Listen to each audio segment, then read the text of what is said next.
10. Louis Lingg from Famous Speeches of Our Martyrs Delivered in Court when asked if they had anything to say why sentence of death should not be passed upon them, October 7th, 8th, and 9th, 1886. On May 4th, 1886, a still unknown person threw a bomb at a labor demonstration in Chicago's Haymarket Square. In the ensuing chaos, dozens were injured and several killed, including 7 police officers. As a result of this, 8 anarchists were arrested in connection as part of a conspiracy, even though most of them hadn't actually been there at the time. 4 of the men would later be hanged for the events, 2 sentenced to life, and 1 to 15 years.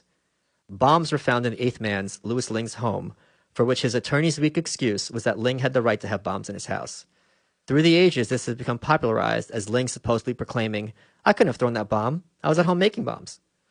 Lingg could be regarded as the mythical Che Guevara figure of his day, with his outraged defiance of the court inspiring an entire generation of young revolutionaries. Rather than hanging, Lingg smuggled a blasting cap into his prison and blew off his own jaw, writing "Hooray for Anarchy" on the wall in German with his own blood before dying. All the Haymarket martyrs were posthumously pardoned, and a monument later raised in their honor.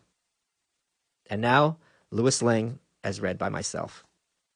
Court of Justice, with the same irony with which you have regarded my efforts to win in this free land of America, a likelihood such as humankind is worthy to enjoy, do you now, after condemning me to death, concede me the liberty of making a final speech?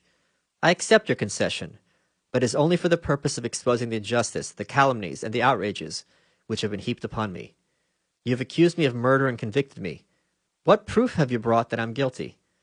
In the first place, you've brought this fellow Seliger to testify against me. Him I have helped to make bombs, and you have further proven that with the assistance of another, I took those bombs to number 58 Clybourne Avenue. But what you have not proven, even with the assistance of your bought squealer Seliger, who would appear to have acted such a prominent part in the affair, is that any of those bombs were taken to the Haymarket. A couple of chemists also have been brought here as specialists, yet they could only state that the metal of which the Haymarket bomb was made bore a certain resemblance to those bombs of mine, and your Mr. Ingham has vainly endeavored to deny that the bombs were quite different. He had to admit that there was a difference of a full half-inch in their diameters, though he suppressed the fact that there was also a difference of a quarter of an inch in the thickness of the shell. This is the kind of evidence upon which you have convicted me. It is not murder, however, of which you have convicted me. The judge has stated that much only this morning in his resume of the case, and Grinnell has repeatedly asserted that we are being tried not for murder but for anarchy. So the condemnation is that I'm an anarchist. What is anarchy? This is a subject which my comrades have explained with sufficient clearness, and it's unnecessary for me to go over it again. They have told you plainly enough what our aims are. The state's attorney, however, has not given you that information. He has merely criticized and condemned not the doctrines of anarchy, but our methods of giving them practical effect. And even here, he has maintained a discreet silence as to the fact that those methods were forced upon us by the brutality of the police. Grinnell's own proffered remedy for our grievances is the ballot in combination of trade unions, and Ingham has even avowed the desirability of a 6-hour movement. But the fact is that at every attempt to wield a ballot, at every endeavor to combine the efforts of working men, you have displayed the brutal force of the police club, and this is why I have recommended brute force to combat the ruder force of the police. You have charged me with despising law and order. What does your law and order amount to? Its representatives are the police, and they have thieves in their ranks. Here sits Captain Schock. He has himself admitted to me that my hat and books have been stolen from him in his office, stolen by policemen. These are your defenders of property rights. The detectives, again, who arrested me, forced their way into my room like housebreakers under false pretenses, giving the name of a carpenter, Lorenz, of Burlington Street. They have sworn that I was alone in my room, therein perjuring themselves. You have not subpoenaed this lady, Mrs. Klein, who was present, and could have sworn that the aforesaid detectives broke into my room under false pretenses and that their testimonies are perjured. But let us go further. In Schock, we have a captain of the police, and he also has perjured himself. He has sworn that I admitted to him being present at the Monday night meeting, whereas I distinctly informed him that I was at a carpenter's meeting at Zepp's Hall. He has sworn again that I told him that I also learned to make bombs from Herr Most's book. That also is a perjury.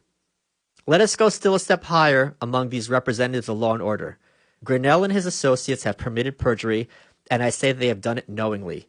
The proof has been adduced by my counsel, and with my own eyes I have seen Grinnell point out to Gilmer, 8 days before he came upon the stand, the persons of the men whom he was to swear against.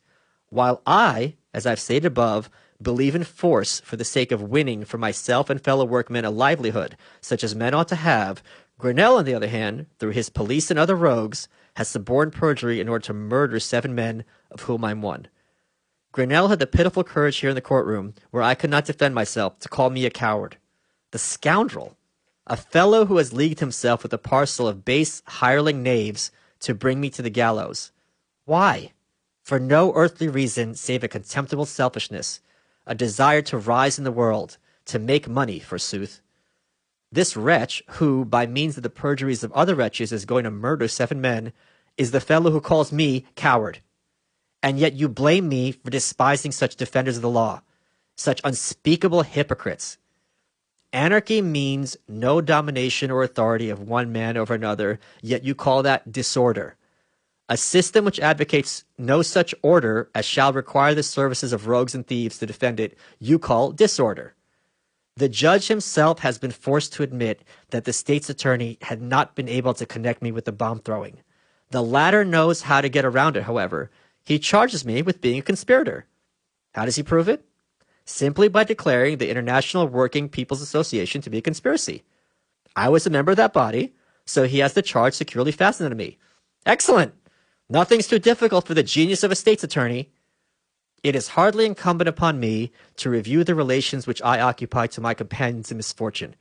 I can say truly and openly that I am not as intimate with my fellow prisoners as I am with Captain Shock.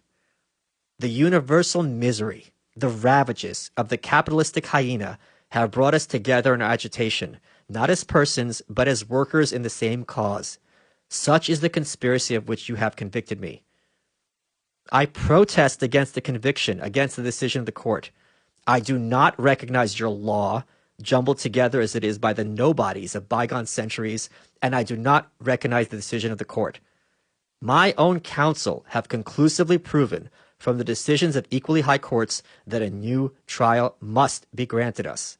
The state's attorney quotes 3 times as many decisions from perhaps still higher courts to prove the opposite, and I'm convinced if, in another trial, these decisions should be supported by 21 volumes, they will adduce 100 in support of the contrary if it is anarchists who are to be tried. And not even under such a law that a schoolboy must despise, not even by such methods have they been able to legally convict us. They have suborned perjury to boot. I tell you frankly and openly, I am for force. I have already told Captain Shock, if they use cannons against us, we shall use dynamite against them. I repeat, I am the enemy of the order of today, and I repeat that with all my powers, so long as breath remains in me, I shall combat it. I declare again, frankly and openly, that I'm in favor of using force. I have told Captain Shock, and I stand by it, if you cannonade us, we shall dynamite you. You laugh. Perhaps you think you'll throw no more bombs.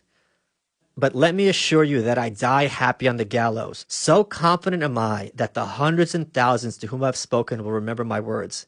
And when you shall have hanged us, then, mark my words, they will do the bomb throwing. In this hope do I say to you, I despise you. I despise your order, your laws, your force-propped authority. Hang me for it.